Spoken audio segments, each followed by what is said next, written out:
US sanctions Chinese company for importing Iranian oil. The United States has imposed sanctions on a Chinese company for transporting Iranian oil, a move that violates US sanctions on Iran.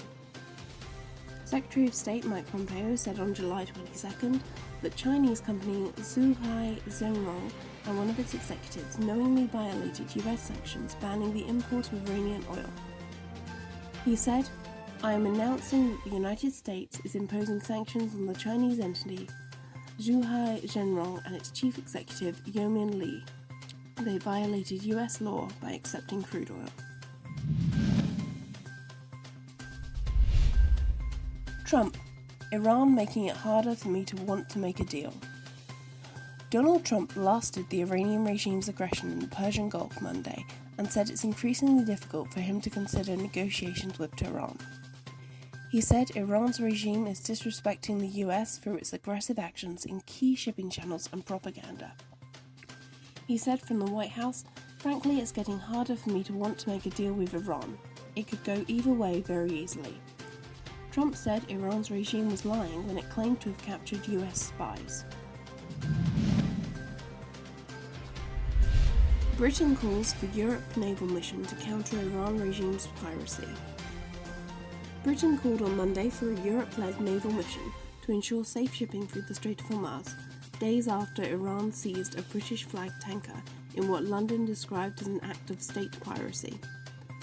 Foreign Secretary Jeremy Hunt outlined the plans to Parliament after a meeting of COBRA, the government's emergency committee, which discussed London's response to Friday's capture of the Stena Impero tanker. Hunt said, under international law, Iran had no right to obstruct the ship's passage, let alone board her. It is therefore an act of state piracy. We will now seek to put together a Europe-led maritime protection mission to support safe passage on both crew and cargo in this vital region. Florida man accused of conspiring to violate Iran embargo. A federal grand jury has indicted a Florida businessman on allegations of conspiring to violate the US embargo against Iran. The 5-count indictment against James P. Merhag came after a joint investigation between the FBI and the Department of Commerce, looking into the sale of a power-generating turbine to a client in Iran. The indictment, announced Monday by the US Attorney's Office in the Northern District of Florida, asserts that the 59-year-old chief executive of Turbine Resources International conspired with contacts in the United Kingdom and Iran in the alleged transaction.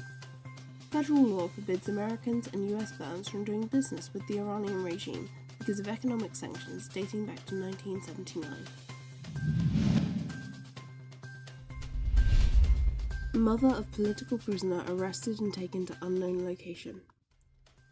Farangiz Mazloumi, who is the mother of political prisoner Sohail Arabi, has been arrested and taken to an unknown location by intelligence agents in Iran. 8 intelligence agents raided her sister's house on Monday and arrested her. They confiscated Farangiz and her sister's cell phone and took her away to an unknown location. Arabi, 32, who is married and has a young daughter, is a blogger who has been imprisoned for posting things on Facebook that are critical of the clerical regime. Arabi spent 4.5 years in Evin prison and was subsequently transferred to the Greater Tehran Penitentiary in February 2018, where he is being detained under harsh conditions. He has been subjected to various forms of mental and physical torture over these years.